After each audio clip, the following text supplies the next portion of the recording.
मेरा नाम सोनिया है। मैं एक मिडिल क्लास फैमिली से बिलोंग करती थी।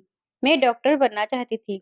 मेरा बचपन से ही सपना था कि मैं कामयाब डॉक्टर बनूं और लोगों का इलाज करूं। मेरे मम्मी पापा ने मेरा यह सपना पूरा कर दिया था। अब मैं डॉक्टर बनकर लोगों का इलाज किया करती थी। हम 5 भाई-बहन थे, जिनमें से हम 4 बहनें और 1 भाई थे। मेरी 3 बहनों की शादी हो चुकी थी, लेकिन मैंने अभी तक शादी नहीं की थी और मेरा जो भाई था उसकी भी शादी हो गई थी। मेरे पापा का जनरल स्टोर था। मेरे पापा जनरल स्टोर पर बैठकर सारा दिन मेहनत किया करते थे। हम लोग मामूली से लोग थे। हमारी इस छोटी सी जिंदगी में काफी सारी खुशियाँ थी। मैं कोई ज़्यादा काबिल और बड़ी डॉक्टर तो नहीं थी, लेकिन हाँ, लोगों का इलाज बहुत ईमानदारी से और अच्छे तरीके से करती थी। अब मेरे मम्मी-पापा का कहना था कि वह मेरी शादी करना चाहते हैं, क्योंकि लोग कहेंगे कि बेटी को डॉक्टर बनाने के बाद अब उसकी कमाई बैठकर खा रहे हैं। मेरे मम्मी-पापा ने जिद बाँध ली थी कि वह मेरी शादी करके ही रहेंगे। हालाँकि मैं अभी शादी नहीं करना चाहती थी। मैं अभी डॉक्टर बनकर लोगों का इलाज करना चाहती थी। मैं एक अस्पताल में नौकरी किया करती और मुझे यही सब कुछ अच्छा लगता था। आखिर इतने साल मैंने पढ़ाई करके अपने इस सपने को पूरा किया था और अभी मुझे नौकरी करते हुए सिर्फ 1 साल ही तो हुआ था। मेरे लिए एक रिश्ता भी आ गया था। मेरे मम्मी-पापा को यह लड़का बहुत पसंद आया था और आता भी क्यों नहीं। आखिरकार वह लड़का शहर के सबसे बड़े बिजनेसमैन का इकलौता बेटा था और बहुत ज़्यादा स्मार्ट और हैंडसम था। उसे तो लड़कियाँ खूब घूर-घूर कर देखती थी और उसको पाने की चाह रखती थी। वह था ही इतना अच्छा कि कोई भी लड़की उसे देखकर उसकी दीवानी हो जाती थी। उस लड़के का नाम संजय खुराना था। संजय इस शहर के सबसे बड़े बिजनेसमैन अनिल खुराना जी का बेटा था। वह हमारे शहर के जाने-माने शख्सियत थे। जो भी उन्हें देखता था, उनके घर जाने की चाह रखता था। अब संजय के घरवालों ने अपने बेटे के साथ मेरा रिश्ता पक्का कर दिया था। मेरी शादी की डेट भी जल्दी ही फिक्स हो गई थी, क्योंकि उसकी फैमिली वालों को अपने बेटे की शादी की बहुत जल्दी हो रही थी। मैं बड़ी हैरान हो रही थी और कंफ्यूज भी हो रही थी कि संजय खुराना के माता-पिता ने अपने बेटे की शादी मुझ जैसी मामूली डॉक्टर के साथ कैसे फिक्स कर दी। हम लोग तो उनके जोड़ के भी नहीं थे। मैं जब खुद को शीशे में देखती तो मुझे अपनी खूबसूरती पर यकीन ज़रूर आता था, मगर कहीं से भी मैं खुद को अनिल खुराना के बेटे संजय खुराना के लायक नहीं समझती थी। ये लोग बहुत इतने ज़्यादा अमीर थे कि उनकी ज़िंदगी में किसी चीज़ की कोई कमी नहीं थी। फिर इन लोगों ने अपने घर की बहू के लिए मुझे ही क्यों सेलेक्ट किया था? मेरा दिल यही सब सोच-सोच कर परेशान हो रहा था। मैं बहुत ज़्यादा परेशान हो चुकी थी। मुझे समझ नहीं आ रहा था कि इतने बड़े बंगले में रहने वाले लोगों ने मुझ जैसी डॉक्टर को अपने बेटे के लिए क्यों पसंद किया है। हम लोग तो इतने सिंपल लोग थे। आखिरकार हम पर इतना बड़ा एहसान कैसे हो सकता था? उन लोगों को तो अपने बेटे के लिए अपने ही स्टैंडर्ड की कोई लड़की देखनी चाहिए थी, मगर हम तो मामूली से लोग थे। हाँ, मगर मैं पेशे से डॉक्टर थी और मुझे लोग मेरे पेशे की वजह से ही पहचानते थे, पर मैं कोई इतनी बड़ी फेमस डॉक्टर नहीं थी, बस एक अस्पताल में नौकरी किया करती थी। फिलहाल अब इन लोगों ने मेरा रिश्ता फिक्स कर दिया था, तो मेरी मम्मी-पापा तो इसको मेरी खुशकिस्मती मान रहे थे। मेरे दिल में कहीं न कहीं खटका सा ज़रूर हो रहा था कि इस रिश्ते में ज़रूर कोई बड़ी परेशानी होगी। मुझे किसी न किसी गड़बड़ का एहसास हो रहा था, क्योंकि मेरी किस्मत तो कभी भी इतनी अच्छी नहीं रही थी कि मैं बेवजह ही किसी अमीर घर की बहू बन जाऊँ और वहाँ जाकर उनके बड़े से बंगले में राज करूँ। मेरा शक इस वक़्त हल्का-हल्का यकीन में बदलने लगा था, जब मेरी शादी से 1 दिन पहले लड़के वालों के साथ एक औरत आई थी, जो मुझे बड़ी गौर से देखने लगी। वह मुझे इस तरह घूर कर देख रही थी, जैसे अभी मुझे खा जाएगी। फिर मैंने उसकी नज़रों में छुपे हुए एक खुफिया राज को पढ़ लिया था। जो वह मुझे बताना चाहती थी। वह मुझसे अकेले में कोई बात करना चाहती थी। अनिल खुराना जी के खानदान वालों की तो बात ही अलग थी, मगर वह औरत मुझे कुछ डिफरेंट लग रही थी। वह मुझे अपनी बड़ी-बड़ी आँखें दिखाकर यह जताना चाह रही थी कि मुझे एक बार उसकी बात सुन लेनी चाहिए। मैं उसे वॉशरूम में ले जाने के बहाने से बाहर ले आई थी। मेरे साथ बाहर आते ही उसने मुझे गौर से देखा और कहने लगी, "तुम कहीं पागल तो नहीं हो गई हो?" मैं तो तुम्हें पढ़ा-लिखा और बहुत ही समझदार समझती थी, मगर तुम तो बहुत ही बेवकूफ़ निकली। तुम ये नहीं जानती कि अनिल खुराना का बेटा संजय खुराना तुम्हारी ज़िंदगी के लिए बहुत बड़ी मुसीबत बन जाएगा। हाँ, अगर तुम उसकी एक चीज़ ठीक कर दो, तो हो सकता है कि तुम उस पर काबू पा लो। हो सकता है कि तुम उस पर राज करो, लेकिन उसके लिए तुम्हें उसको ठीक करना होगा। उस औरत की बात ने मुझे बहुत ज़्यादा हैरान कर दिया था और कन्फ्यूज़न में डाल दिया था। मैं तो ये समझ नहीं पा रही थी कि आखिर वह मुझसे क्या चाहती है। लेकिन इससे पहले कि वह मुझसे और कोई बात करती, मेरी मम्मी ने मुझे कमरे में आने के लिए आवाज़ लगा ली थी। मेरी मम्मी के आवाज़ लगाने पर वह जल्दी से वॉशरूम की तरफ चली गई थी। मम्मी मुझसे पूछने लगी कि यह औरत तुमसे क्या कह रही थी? तुम नहीं जानती हो कि यह औरत अनिल खुराना के घर की नौकरानी है। तुम तो इस नौकरानी के साथ ऐसे बातें कर रही हो जैसे यह तुम्हारी बहुत अच्छे रिश्तेदार लगती हो। अगर तुम्हारे ससुराल वालों को यह पता चल गया कि तुम नौकरों के साथ इतनी ज़्यादा फ्री होकर बातें करती हो, तो वह तुम्हारे बारे में क्या सोचेंगे? क्या ये बात कम है कि वह हम जैसे गरीबों में अपने बेटे का रिश्ता कर रहे हैं? ऊपर से तुम उनके सामने गरीबों जैसी हरकतें भी कर रही हो। तुम्हारी शादी इस तरह के सबसे बड़े बिज़नेसमैन के यहाँ होने वाली है, इसलिए अपने आप को भी उन जैसा ही कर लो। तुम्हें उनको यह यकीन दिलाना ज़रूरी नहीं है कि हम गरीब हैं। भगवान के लिए हमारी इज़्ज़त रख लो। मैंने अपनी मम्मी से कहा, हम गरीब कहाँ हैं? हम भी तो अच्छे खासे खाते-पीते लोग हैं। मेरी मम्मी कहने लगी, उन लोगों के सामने तो हम गरीब ही हुए ना। वह लोग कहाँ और हम कहाँ। मम्मी की बात सुनकर मुझे बहुत बड़ा झटका लगा था, क्योंकि इस औरत का कॉन्फिडेंस तो कुछ और ही कह रहा था। लग ही नहीं रहा था कि वह अनिल खुराना के घर की नौकरानी है। वह तो किसी मालकिन से कम नहीं लग रही थी और वह बातें भी मुझे मालकिन की तरह ही सुना रही थी। हालाँकि मुझे उसकी बातें अच्छी नहीं लगी थी। उसकी बातें ना ही मुझे कुछ ख़ास पसंद आई थी। लेकिन मेरे पसंद-नापसंद करने से तो कोई फ़र्क नहीं पड़ता है। असल बात यह थी कि उसने जो कहा वह सच है या झूठ पता नहीं, क्योंकि उसकी बातों में सच्चाई ज़रूर झलक रही थी। उसने मुझसे कहा था कि तुम संजय खुराना से शादी करने के बाद बर्बाद हो जाओगी, यहाँ तक कि तुम उसको ठीक कर दो। इसका क्या मतलब था? इसके आगे वह कुछ और बताती, तभी मेरी मम्मी ने मुझे आवाज़ लगा ली थी और वह बाहर आ गई थी। उसकी बात अधूरी रह गई थी। उस औरत की अधूरी बात ने मुझे बहुत ज़्यादा बेचैन कर दिया था, पर मेरे पास इस बेचैनी को दूर करने का कोई और रास्ता नहीं था, सिवाय इसके कि मैं शादी होने का इंतज़ार कर लूँ और शादी के बाद अपनी बर्बादी को खुद अपनी आँखों से देख सकूँ। पर ऐसा कौन औरत कर सकती है? हर एक औरत का सपना यही होता है कि उसकी ज़िंदगी में एक कामयाब इंसान आए और वह अपने पति के साथ खुश रह सके। उसे कुछ मिले न मिले, लेकिन उसे एक अच्छा हमसफ़र ज़रूर मिलना चाहिए। मैंने दोबारा उस औरत से बात करने की कोशिश की थी, मगर संजय खुराना के घरवालों ने मुझे उससे बात नहीं करने दी। उन्होंने इस काम वाली बेचारी को तो शहर से बाहर ही भेज दिया था। शायद उनको भी आइडिया हो गया था कि वह मुझे कुछ बताने की कोशिश कर रही हैं। मैंने अपनी मम्मी को यह सब कुछ नहीं बताया था कि कहीं मम्मी मेरी शादी से एक दिन पहले और ज़्यादा परेशान ना हो जाए। वैसे भी उनकी तबीयत खराब रहती थी। इसीलिए मैंने भगवान पर भरोसा करके इस औरत की बात को अपने ध्यान से निकाल दिया था। मैं नहीं चाहती थी कि शादी के पहले कोई नई परेशानी आ जाए, क्योंकि अब मेरी शादी में ज़्यादा दिन नहीं रह गए थे। सिर्फ 2 दिन ही रह गए थे कि मैं एक नौकरानी के कहने पर कोई हंगामा कर दूँ। मैं जानती थी कि उसने जो कुछ कहा था वह 100% सही साबित होने वाला नहीं था।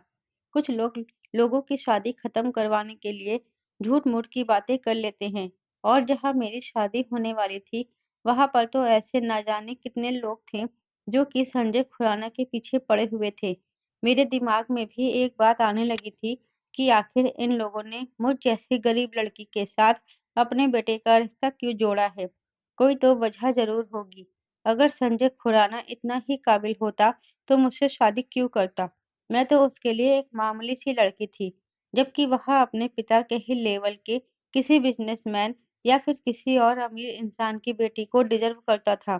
कोई ना कोई तो गड़बड़ ज़रूर है, पर मैं खामोश रही, क्योंकि मैं नहीं चाहती थी कि मेरे घरवाले मेरी वजह से परेशान हो जाएँ, पर मेरे रिश्तेदार मेरा तमाशा ज़रूर देखना चाहते थे और मैं हरगिज़ ऐसा नहीं चाहती थी कि उनके सामने मेरी कोई भी कमज़ोरी आ जाए। मैंने अपने दिल में फ़ैसला लिया था कि कुछ भी हो जाए, मेरे पति ने मुझ पर कोई भी सख्ती की या मुझे बर्बाद करने की कोशिश की भी तो मैं खुद साबित करके दिखाऊँगी कि ऐसा-वैसा कुछ भी नहीं है। मैं कुछ ऐसा करूँगी ही नहीं कि उसे मुझसे शिकायत हो जाए, क्योंकि मेरी संजय खुराना के साथ शादी होने पर मेरी फ़ैमिली वाले बहुत खुश थे और मैं उनकी इस खुशी को कम नहीं करना चाहती थी। लेकिन मैं बहुत ज़्यादा परेशान थी और बेचैन थी। मुझे इस औरत की बातें बहुत ज़्यादा खल रही थी। वह मुझे मेरी शादी में नज़र आई थी, लेकिन वह मेरे करीब नहीं आई थी। शायद उसे मेरी सास ने अपने पास से बुला लिया था। वह सारे मेहमानों को अटेंड कर रही थी। उसकी नज़र बार-बार मुझ पर ही थी। मुझे उससे नफ़रत भी हो रही थी, जिसने मेरी आने वाली खुशियों को गम में पहले ही बदल दिया था। लेकिन मैं उसे इग्नोर करने की कोशिश कर रही थी कि तभी किसी न किसी तरह से वह मेरे पास पहुँचने में कामयाब हो गई थी। पहले तो उसने मेरे पास खड़े होकर चारों तरफ देखा कि कहीं मेरी ससुराल का कोई है तो नहीं। फिर उसने मेरे कान में चुपके से एक बात कही थी। वह कहने लगी, "तुमने मेरी बात नहीं मानी, अब तुम खुद अपनी बर्बादी का तमाशा देखना, क्योंकि जो कुछ भी तुमने किया है, उसकी तुम खुद कम ज़िम्मेदार हो। मैं अभी भी कह रही हूँ कि अपने पति को तुम ठीक कर दो, वरना तुम्हारी सारी ज़िंदगी खराब हो जाएगी। मेरी बात को झूठ मत समझना।" उस औरत की बात ने ही मुझे फिर से बेचैन कर दिया था। मैं अपनी शादी का फंक्शन भी खुशी-खुशी अटेंड नहीं कर पा रही थी। मेरी शादी की सारी खुशियाँ हवा में बिखर कर रह गई थी। मैं तो बस एक ही चीज़ के बारे में सोचने लगी कि आखिर मुझे अपने पति के अंदर ऐसा क्या ठीक करना होगा जिसकी वजह से मेरी ज़िंदगी आसान हो जाएगी। वह औरत मुझे पूरी बात भी कभी नहीं बताती थी। हर बार आधी-अधूरी बात करके मुझे कन्फ्यूज़ कर जाती थी। ये कसूर शायद उसका नहीं था। उसे मौका भी तो नहीं मिलता था कि वह मुझसे अकेले में बात करे। फिलहाल वह वक़्त आ गया था, जब मैं विदा होकर अपने ससुराल आ गई। मेरी ससुराल का घर बहुत बड़ा था। घर क्या, ये तो बंगला था। सारे मेहमान चले गए थे। मुझे कुछ लड़कियाँ मेरे कमरे तक छोड़ गई थीं। मैं दुल्हन बनकर अपने बेड पर बैठ गई थी और मैंने घूँघट डाल लिया था। मैं दुल्हन बनकर अपने पति के कमरे में आने का इंतज़ार कर रही थी। रात 1 बज गए थे, मुझे अपने पति का इंतज़ार करते हुए, लेकिन मेरा पति अभी तक नहीं आया था। बैठे-बैठे मेरी कमर दर्द करने लगी थी। मेरी कमर तो अब अकड़ने लगी थी। मैं सोच रही थी कि आखिर अभी तक मेरा पति कमरे में क्यों नहीं आया? क्या उन्हें इस शादी से खुशी नहीं थी? मैं तो यह बातें सोच रही थी। मैं शादी वाला दिमाग लेकर बैठी हुई थी। मुझे अपने पति से मिलने की बेचैनी हो रही थी। तभी अचानक कमरे के अंदर एक अजीब-सी खुशबू फैलने लगी। मुझे लगा कि यह खुशबू बाहर से आ रही है।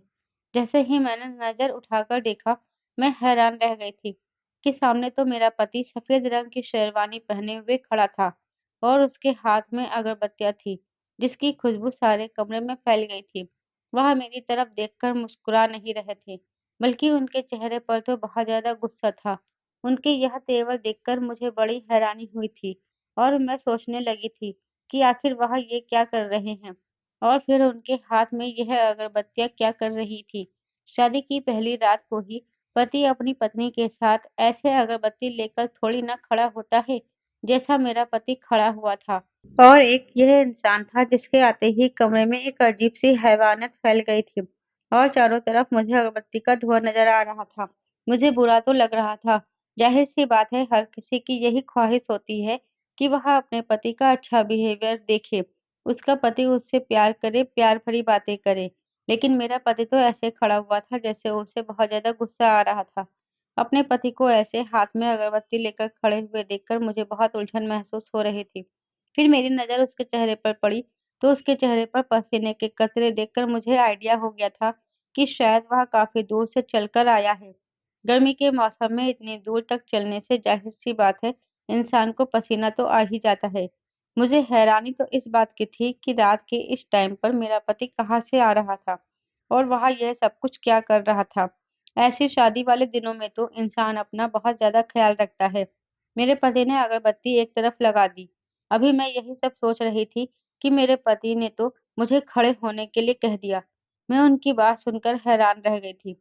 अपने पति की बात मानते हुए मैं बेड से उतरकर उनके सामने आकर खड़ी हो गई थी। तब उन्होंने मुझसे बड़े कड़वे शब्दों में सवाल किया, जो कि बहुत मोहब्बत भरे अंदाज में किया जाता है। वही सवाल मेरे पति ने बहुत ही कड़वे शब्दों में कहा था कि क्या तुम मुझसे प्यार करती हो? ज़ाहिर-सी बात है, एक पत्नी का जवाब तो हाँ में ही होता है। मैंने भी ऐसा ही किया। मैंने हाँ में जवाब दिया कि मैं आपसे बहुत प्यार करती हूँ। भगवान का शुक्र है कि उसने आपका भाग्य मेरे भाग्य के साथ जोड़ दिया है। तो मैं आपसे ही मोहब्बत करूँगी ना। ये तो इस भगवान की देन है।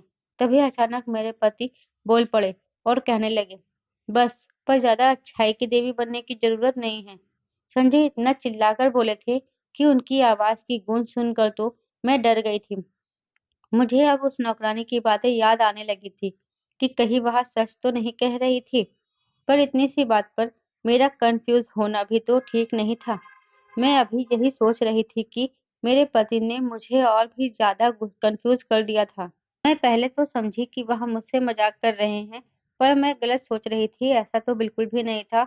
वह तो मजाक नहीं कर रहे थे, बल्कि उनकी आवाज़ तो धीरे-धीरे और ज़्यादा तेज और गुस्से से भरपूर होती जा रही थी। वह मुझसे कहने लगे कि तुम मुझसे कितना प्यार करती हो, मुझे बता दो। मैंने दोबारा से वही जवाब दिया, तो वह कहने लगे कि मेरे साथ बाहर चलो। अगर तुम मुझसे प्यार करती हो, तो तुम्हें इसे साबित करना पड़ेगा, वरना तो मैं समझूंगा कि तुम मुझसे प्यार ही नहीं करती। एक औरत के लिए अपने पति को खुश करने से ज़्यादा क्या हो सकता है? मैंने कहा, आप जो कहेंगे मैं वह करूँगी, चाहे वह मेरे लिए कितना ही मुश्किल क्यों ना हो। मेरे पति मेरी यह बात सुनकर अचानक ही मुस्कुराने लगे थे और कहने लगे, अरे तुम तो डर गई। नहीं, नहीं, मैं तुमसे कोई ऐसा-वैसा काम नहीं करवा रहा। बस मैं चाहता हूँ कि आज की रात हमारी कुछ स्पेशल बने। मैं तुम्हें कुछ कन्फ्यूज़न करने की कोशिश कर रहा था, लेकिन तुम तो डर गई। कोई बात नहीं। अपने पति की बात सुनकर मैंने गहरी साँस भरी थी और मुझे तसल्ली हुई थी कि चलो अच्छा है। मेरा पति मज़ाक कर रहे थे। वह मुझसे कहने लगे, चलो मेरे साथ बाहर। मैंने कहा, हमारी आज शादी की पहली रात है। आप मुझे कहाँ लेकर जाना चाहते हो? उन्होंने मुझसे कहा, मैं तुम्हें अपने साथ आइसक्रीम खिलाने लेकर जाना चाहता हूँ। चलो दोनों लोग मिलकर आइसक्रीम खाते हैं। थोड़ी लॉन्ग ड्राइव भी हो जाएगी और इसी बहाने हम दोनों कार में बैठकर एक दूसरे से कुछ बातचीत भी कर लेंगे। अपने पति की बात मुझे कुछ अजीब तो नहीं लगी थी। आइसक्रीम तो मुझे भी बहुत पसंद थी और वैसे भी रात तो सारी की सारी अपनी थी। इसीलिए मैं अपने पति के साथ कार में बैठकर चली गई थी। अब मेरे पति का मूड पूरी तरह से बदल चुका था। वह बहुत ज़्यादा खुश लग रहे थे। मैं कन्फ्यूज़ हो रही थी कि पता नहीं मेरे पति को उस टाइम क्या हो गया था। मैंने सोचा भी कि उनसे अगरबत्ती के बारे में पूछती हूँ कि आप कमरे के अंदर अगरबत्ती क्यों लेकर आए थे? लेकिन फिर मैंने यही सोचा कि संजय का मूड अभी बहुत अच्छा है। मैं उनका मूड खराब नहीं करना चाहती थी। इसीलिए जैसा हो रहा था, उसे खामोशी से होने देती हूँ। फिर कभी अच्छा-सा मूड देखकर उनसे इस बारे में बात कर लूँगी। वह मुझसे रास्ते में इस तरह से बात कर रहे थे, जैसे कि मुझे काफ़ी पहले से जानते हों। मुझे उनका यह अंदाज़ अच्छा लगा था और खुशी हुई थी कि मेरे पति का बिहेवियर बहुत अच्छा है। शादी की पहली रात ही वह मुझे घुमाने के लिए निकल गए थे। उन्हें तो मुझे अपने साथ ले जाने की इतनी जल्दी हो रही थी कि उन्होंने मुझे ये दुल्हन वाले कपड़े भी चेंज नहीं करने दिए थे। इसी हालत में मैं उनके साथ घूमने के लिए बाहर आ गई थी। हम लोग काफ़ी दूर तक आ गए थे, लेकिन मैं बड़ी हैरान हो रही थी कि वह मुझे इतनी दूर कहाँ लेकर जा रही थी। हालाँकि आइसक्रीम के स्टॉल तो पीछे निकल गए थे। मैंने अपने पति से कहा कि आप मुझे कहाँ लेकर जा रहे हो? मुझे ऐसा लगता है कि हम काफ़ी दूर तक आ गए हैं। संजय मुस्कुराने लगे और कहने लगे, अब मेरा आइसक्रीम खाने का मूड नहीं है। मेरा मूड बदल गया है। मैं एकदम चौंक गई थी और उनके चेहरे की तरफ देखने लगी। मैंने कहा, तो फिर हम लोग कहाँ जा रहे हैं? उन्होंने कहा, यह शहर से दूर हमारा एक फार्म हाउस है और बहुत ही ज़्यादा खूबसूरत है। मैं तुम्हें वहीं पर लेकर जा रहा हूँ। मैंने कहा, हम किसी और दिन भी तो वहाँ पर जा सकते थे। मेरा पति कहने लगा, ये मेरी ख्वाहिश थी कि मेरी जब शादी हो तो मैं अपनी पत्नी को लेकर अपने फार्म हाउस पर जाऊं और हम अपनी शादी की पहली रात वहीं पर गुजारें। मैंने बड़ी मासूमियत से अपने पति की बात मान ली थी। हम लोग काफ़ी दूर तक आ गए थे।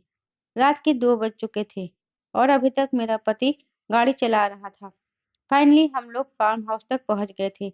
यह फार्म हाउस सच में बहुत ही खूबसूरत था। मेरे पति ने फार्म हाउस का दरवाज़ा खोला और मुझे अंदर आने के लिए कहा। अंदर से भी फार्म हाउस बहुत ही ज़्यादा प्यारा था। मेरे पति ने कहा, आओ, तुम्हें कमरे में लेकर चलता हूँ। मैं बड़ी खुशी-खुशी अपने पति के साथ कमरे में चली गई थी। यहाँ की सफाई बता रही थी कि यहाँ पर शायद कोई रहता होगा। मैंने अपने पति से इस बारे में पूछा तो उन्होंने कहा, मैं हर दूसरे तीसरे दिन यहाँ पर आ जाता हूँ और नौकरों से यहाँ की सफाई करवा देता हूँ। मेरे पति ने कहा, मेरा यहाँ पर बहुत दिल लगता है क्योंकि यह शहर से अलग है। यह फार्म हाउस जंगल के इलाके में बना हुआ था। फिर मेरे पति ने मुझसे कहा कि तुम अब लेट जाओ, हम लोग सुबह यहाँ से जाएंगे। मैंने अपने पति से अपनी हालत की तरफ इशारा करते हुए कहा, मैं ऐसी हालत में नहीं लेट सकती। ये दुल्हन वाले कपड़े हैं, मुझे इन कपड़ों से उलझन हो रही है। उन्होंने कहा, कोई बात नहीं, तुम ऐसे ही लेट जाओ। अपने पति की बातों के मुताबिक मैं लेट गई थी, लेकिन मैं हैरान रह गई थी कि मेरे पति ने मेरे लेटते ही मेरे मुंह पर ब्लैंकेट डाल दिया था। मैं घबराकर उठने की कोशिश कर रही थी, लेकिन अचानक मेरे दिमाग पर चक्कर सवार होने लगे और मेरी आंखें बंद हो गई। अगली सुबह जब मेरी आँख खुली तो मैं अपने ससुराल वाले घर में मौजूद थी। मेरा सर दर्द से बहुत भारी हो रहा था। मुझे समझ नहीं आ रहा था कि मेरे साथ यहाँ सब कुछ क्यों हो रहा है। फिर मुझे अचानक याद आया कि मेरा पति तो मुझे रात के वक़्त अपने फार्म हाउस पर लेकर गया था और मैं वहीं पर सोई थी। तो फिर मैं यहाँ कैसे आ गई? मेरा तो सोच-सोच कर दिमाग खराब हो रहा था। या तो मैंने कोई सपना देखा था या फिर मेरा दिमाग सच में खराब हो गया था। मैंने देखा मेरा पति घर में कहीं भी मौजूद नहीं था। मैं अपनी सास के पास जाकर बैठ गई थी। मेरी सास ने मुझे बहुत आशीर्वाद दिया था। उन्होंने कहा था कि तुम्हारा बहुत-बहुत शुक्रिया मेरे बेटे की ज़िंदगी में आने के लिए। लेकिन यह आशीर्वाद मेरी सास का कुछ अजीब था कि मैं उनके बेटे की ज़िंदगी में नहीं आई, बल्कि उन्होंने अपने इतने अमीर बेटे को मेरी ज़िंदगी में इन्वॉल्व किया है। घर में सब लोगों का बिहेवियर मेरे साथ बहुत अच्छा था, लेकिन वह नौकरानी वहाँ मुझसे बहुत दूर-दूर रहती थी। मैंने सोचा था कि अच्छा है, यह मुझसे दूर ही रहे। क्योंकि इसने मुझे मेरे पति के बारे में ना जाने कैसी-कैसी बातें बताई थी और मेरा ध्यान भटकाने की कोशिश की थी। मुझे अपने पति के घर आने का इंतज़ार था। वह शायद ऑफ़िस चले गए थे। मैंने नोटिस किया था कि रात के टाइम पर जब मेरा पति घर आया, तो उन्होंने अपने पेरेंट्स के साथ बैठकर खाना नहीं खाया था, बल्कि नौकरानी से कहा था कि मेरा खाना मेरे कमरे में ही ले आओ और ना ही उन्होंने अपने पेरेंट्स से किसी तरह की कोई बात की थी। मेरी सास ने मुस्कुराकर मुझे देखा और कहा कि बेटा, तुम भी जाकर संजय के साथ ही खाना खा लो। मैं भी कमरे में आ गई थी, लेकिन जैसे ही मैंने कमरे में पहला कदम रखा, ये देखकर मेरे होश उड़ गए थे कि अचानक मेरे दिमाग पर अगरबत्ती की खुशबू पड़ी थी और कमरे में चारों तरफ अगरबत्ती का धुआं हो रहा था। मेरे पति ने घूरकर मेरी तरफ देखा था। नौकरानी खाना लेकर आ गई थी। मैं उन्हें जैसे ही खाना देने लगी, तो उन्होंने मुझसे कहा, मुझे तुम्हारे हाथ से खाना नहीं चाहिए। मैं अपना खाना खुद ले सकता हूँ। अपने पति का बदला हुआ मूड देखकर मैं फिर से हैरान हो गई थी। और फिर यह अगरबत्ती। मैंने अपने पति से कोई भी बात करना ठीक नहीं समझा था, क्योंकि इस टाइम पर वह फिर से मुझे बहुत गुस्से में लग रहे थे, जैसे कि कल थे। मैं अपने लिए खाना लेकर एक तरफ सोफ़े पर बैठकर खाना खाने लगी थी और मेरे पति वही बेड पर बैठकर खाना खा रहे थे। मैं अपने पति के इस बदले हुए बिहेवियर से रुक-रुक कर परेशान हो रही थी। मेरे पति का बिहेवियर खाना खाने के बाद से फिर से बदल गया था। उन्होंने मुझसे कहा, क्या तुम खाना खा चुकी हो? मैंने कहा, नहीं, अभी खा रही हूँ। उन्होंने जल्दी से मेरे हाथ से प्लेट अपने हाथ में ले ली और कहने लगे, ये खाना अच्छा नहीं है। छोड़ो, मुझे भी खाने में मज़ा नहीं आया। चलो हम दोनों बाहर होटल से खाना खाने चलते हैं। मैंने कहा, लेकिन खाना तो अच्छा है। उन्होंने कहा, तुम बहुत सवाल जवाब करती हो। जबरदस्ती उन्होंने मेरा हाथ पकड़ लिया और कमरे से बाहर निकल आए, कहने लगे, हम लोग होटल में खाना खाएँगे। घर का खाना मुझे भी ज़्यादा पसंद नहीं है। इस तरह ज़बरदस्ती से मुझे अपने पति का घर से बाहर ले जाना बिल्कुल भी पसंद नहीं आया था। एक बार उन्हें मेरी मर्ज़ी तो पूछनी चाहिए थी। फिर से वह मुझे कहीं दूर लेकर आ गए थे और खाना खाने के लिए किसी होटल पर भी नहीं रुके थे। मैंने अपने पति से कहा कि हम लोग कहाँ जा रहे हैं? होटल तो पीछे निकल गए। उन्होंने कहा, हम लोग फार्म हाउस पर जा रहे हैं। मैंने खाना ऑर्डर कर दिया है, हम लोग वही खाना खाएँगे। फिर मेरे दिमाग में आया और मैंने अपने पति से पूछा, कि कल रात हम लोग फार्म हाउस में गए थे, तो फिर सुबह अचानक मेरी आँख घर पर कैसे खुली थी? मेरे पति ने कहा, तुम फार्म हाउस पर जाते ही लेट गई और तुम्हें नींद आ गई थी। तुम इतनी गहरी नींद में सो रही थी कि तुम्हें तो अपने पति से बात करने की भी फुर्सत नहीं थी। यहाँ तक कि मैं तुम्हें बहुत सुबह घर पर ले आया और तुम्हें तब भी पता नहीं चला। तुम इतनी ज़्यादा गहरे नींद में सोती हो, मुझे नहीं पता था। अपने पति की बात सुनकर मैं खामोश हो गई थी और दिमाग पर जोर डालने लगी थी कि क्या मैंने ऐसे ही किया था? हालाँकि मैं अपने घर पर इतनी गहरी नींद में नहीं सोती थी। घर में थोड़ी-सी भी आहट होती थी तो मेरी अचानक आँख खुल जाती थी। तो फिर अब मेरी नींद को क्या हो गया था? मेरा पति मुझे फिर से फार्म हाउस ले गया, लेकिन वहाँ पर उन्होंने कोई खाना नहीं मंगवाया था। उन्होंने वहाँ जाते ही फिर से मुझे लेटने के लिए कहा। उनके कहने के मुताबिक मैं लेट गई थी और मेरे लेटते ही उन्होंने फिर से मेरे मुँह पर ब्लैंकेट ढक दिया और फिर मैं गहरी नींद में सो गई थी। अब हर दिन मेरे साथ ऐसा ही होने लगा था। मेरा पति रोज़ मुझे किसी न किसी बहाने से फार्म हाउस पर ले जाता था। अब मुझे कुछ गड़बड़ महसूस होने लगी थी, क्योंकि मैं जाती तो फार्म हाउस पर थी, लेकिन सुबह को मेरी आँख मेरे कमरे में खुलती थी। आखिर मेरे साथ क्या हो रहा था? मेरे कुछ समझ में नहीं आ रहा था। आज मैंने फैसला किया था कि मैं अपने पति के साथ बहुत सावधानी से पेश आऊँगी। मैं अपना दिमाग पर ज़ोर डालने की कोशिश कर रही थी कि आखिर ऐसा क्या है, जिसकी वजह से मुझे गहरी नींद आ जाती है और मुझे पता ही नहीं चल पाता कि फार्म हाउस पर जाने के बाद आखिर मेरा पति मेरे साथ क्या करता है। और फिर हर दिन तो फार्म हाउस पर जाना ज़रूरी नहीं था। घर से तो मुझे किसी और चीज़ का बहाना लेकर निकलता था, लेकिन ले जाता था फार्म हाउस पर। मैंने सोचा भी था कि इस बारे में मुझे अपनी सास को बताना चाहिए, लेकिन अभी नई-नई शादी के दिन थे और मैं अपनी शादीशुदा ज़िंदगी इतनी जल्दी खराब नहीं करना चाहती थी। इसीलिए अपने पति की हर बात को आसानी से मान रही थी। पर इन्हीं दिनों मैंने नोटिस किया था कि वो नौकरानी भी हमारे घर पर काम पर नहीं आ रही थी। पता नहीं वह कहाँ चली गई थी। सबसे कठिन बात तो यह थी कि मैं इतनी गहरी नींद में कैसे सो सकती थी कि मुझे कुछ पता ही नहीं चल पाता था। फिर अचानक मुझे ख़्याल आया कि कहीं उस ब्लैंकेट में तो कुछ गड़बड़ नहीं है, जो मेरा पति मुझे मेरे लेटते ही मेरे मुँह पर ढक दिया करता था। इसीलिए आज मैंने फैसला कर लिया था कि मैं अपनी नाक में रुई लगा लूँगी और देखूँगी क्या जो मैं सोच रही हूँ वह सही है या गलत। क्या सच में मेरा पति मुझे बेहोश करता है या फिर मैं खुद ही गहरी नींद में सो जाती हूँ? आज मेरा पति जब रात को घर आया तो मैं पहले से ही तैयार थी, उनके साथ फार्म हाउस पर जाने के लिए। बस देख रही थी कि आखिर वह मुझसे फार्म हाउस पर ले जाने का क्या बहाना करने वाले हैं। उन्होंने आते ही मुझसे कहा, चलो हम लोग लॉन्ग ड्राइव पे चलते हैं। आज मैंने उनसे कोई सवाल नहीं किया था और मैं उनके साथ जाने के लिए फ़ौरन ही तैयार हो गई थी। हम लोग फार्म हाउस पर पहुँच गए थे। रूटीन के मुताबिक मेरे पति ने मुझे बेड पर लेटने के लिए कहा। मैं लेट गई थी और मेरे पति ने मेरे मुँह पर ब्लैंकेट ढक दिया था। प्लान के मुताबिक मैं नाक में रुई लगाकर रो गई थी, जिसके बारे में मेरे पति को पता नहीं था। लेकिन अजीब बात यह थी कि मुझे बेहोशी नहीं हुई थी। मैं होश में थी और कमरे में होने वाले खटर-पटर की आवाज़ को अच्छी तरह से महसूस कर रही थी।